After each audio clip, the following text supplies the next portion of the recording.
The first time I kissed him, I wanted to punch him in the face right after.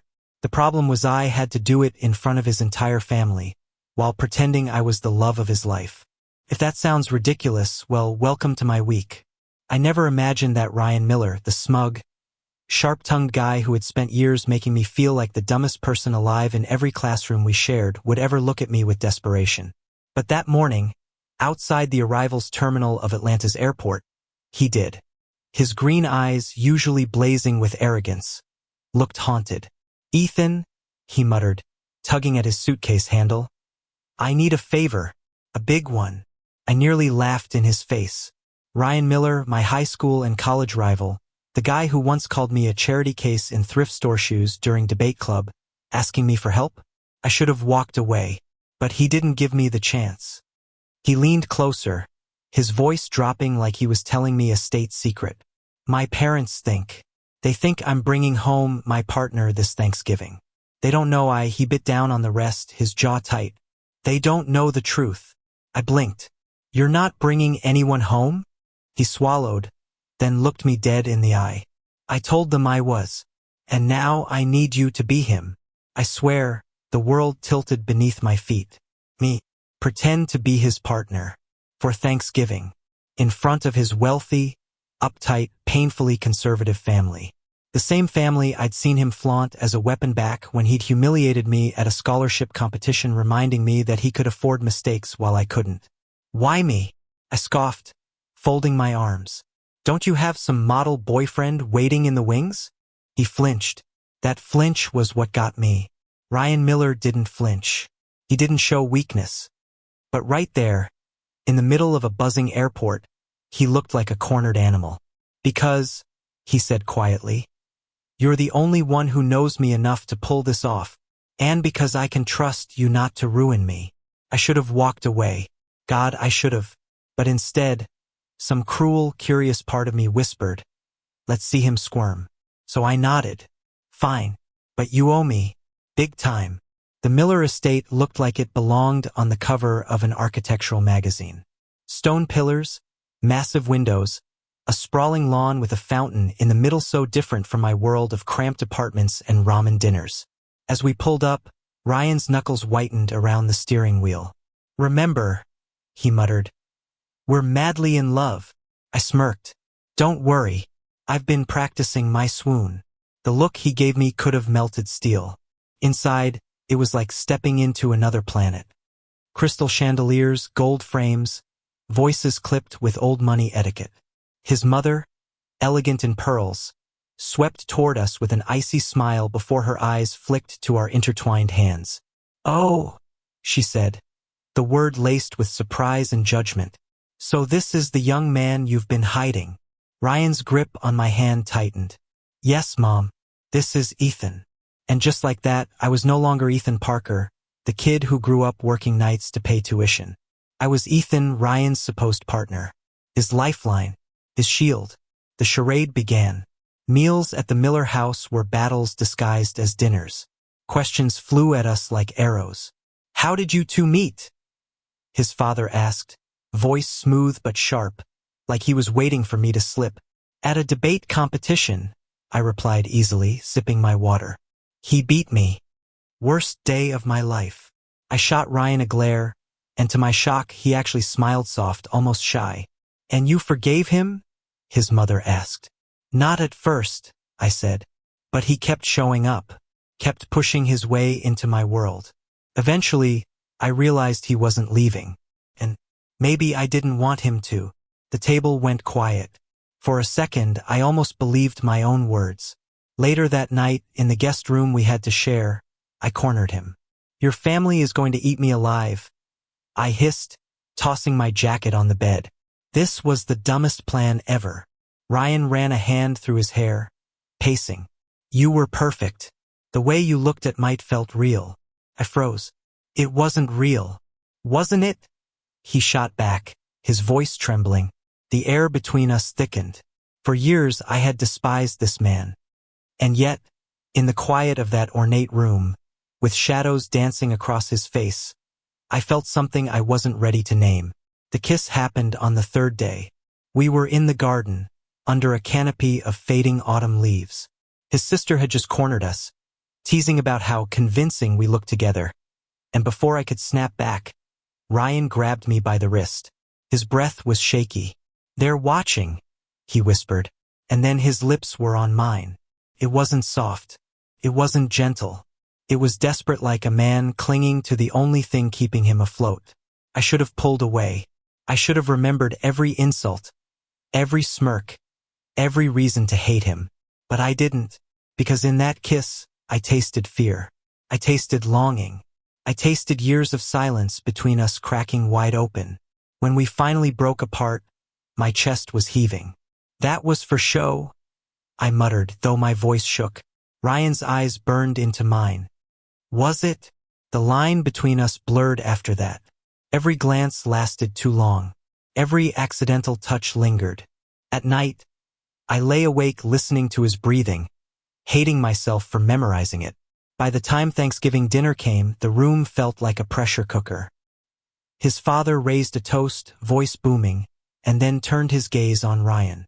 "So, son," he said, lifting his glass, "when can we expect wedding bells?" Ryan froze. My heart plummeted. I could see the panic in his eyes, the boy beneath the armor. The boy terrified of disappointing the people who claimed to love him. And before I knew it, I reached for his hand. "Soon," I said firmly. "Very soon." Gasps echoed around the table. Ryan's mother nearly dropped her fork. But Ryan, he squeezed my hand back. And for the first time since I'd known him, he looked like he could breathe. Ryan's hand trembled in mine under the dinner table. His father's toast still hung in the air, a command disguised as a celebration. The chandelier light above us flickered across polished silverware, across faces that looked at us with curiosity, suspicion, even disdain. "Soon," I had said. My voice had cut through the room like a blade. Now there was no turning back. That night, silence weighed heavy in our shared room. I was pacing, my chest tight, while Ryan sat on the bed staring at his hands. "You realize what I did out there, right?" I snapped, my voice low but sharp. "I told your family we were getting married." His head lifted. For once, his mask wasn't there. His eyes were glassy, raw. "And do you regret it?" he asked softly. I froze. The answer should have been yes. Regret, regret, regret. But I couldn't form the word. Because beneath the fear, beneath the madness of this whole charade, something inside me whispered no. Instead, I said, "You've ruined my life more times than I can count, Ryan. But tonight, watching you suffocate at that table, I couldn't let you drown." His breath hitched. Slowly, he stood, crossing the room until we were inches apart. "You saved me," he whispered. "You always have, even when you hated me." My heart slammed against my ribs. I wanted to shove him away. I wanted to kiss him again. Instead, I said, "This isn't real. We're pretending." But then his hand brushed my jaw, gentle, trembling. "Tell me you didn't feel it," he murmured. "Tell me that kiss meant nothing." I opened my mouth, but nothing came out, because it had meant everything. The next day shattered the illusion. At brunch, his father cleared his throat, his expression icy. "Ryan," he said, "we need to talk in private. Ethan, you'll excuse us." Ryan stiffened. "No. Whatever you have to say, you can say it with him here." A dangerous smile curved his father's lips. "Very well. Then hear this. I don't care what game you're playing. This boy," his eyes sliced into me, "is not your future. You will end this nonsense, or you will no longer be my son." The words cracked through the air like thunder. For a moment, I thought Ryan would crumble. His shoulders shook, his lips parted. But then surprised me. "No," he said. His voice was steady, quiet, but filled with steel. "You don't get to decide who I am. Not anymore." His mother gasped. His sister covered her mouth. Couldn't breathe. His father's face darkened. "You're making a mistake." Ryan's hand found mine again. "Maybe," he said, "but it's mine to make." The room exploded. Voices rose, chairs scraped. His mother wept. His father shouted. His relatives whispered. Through it all, Ryan held my hand like it was the only thing tethering him to this earth. And for the first time, I held it back without hesitation. We left that night. The cold November air bit at our skin as we dragged our suitcases across the driveway, headlights cutting through the darkness as we shoved our bags into the trunk of his car. Inside, silence stretched between us. His hands shook on the wheel. I stared out the window, my chest full of 100 unsaid things. Finally, I spoke. You just burned every bridge with them. He swallowed hard. I know. And you did it. For me. He looked at me then, his eyes soft, vulnerable, stripped bare of all arrogance. No, he whispered.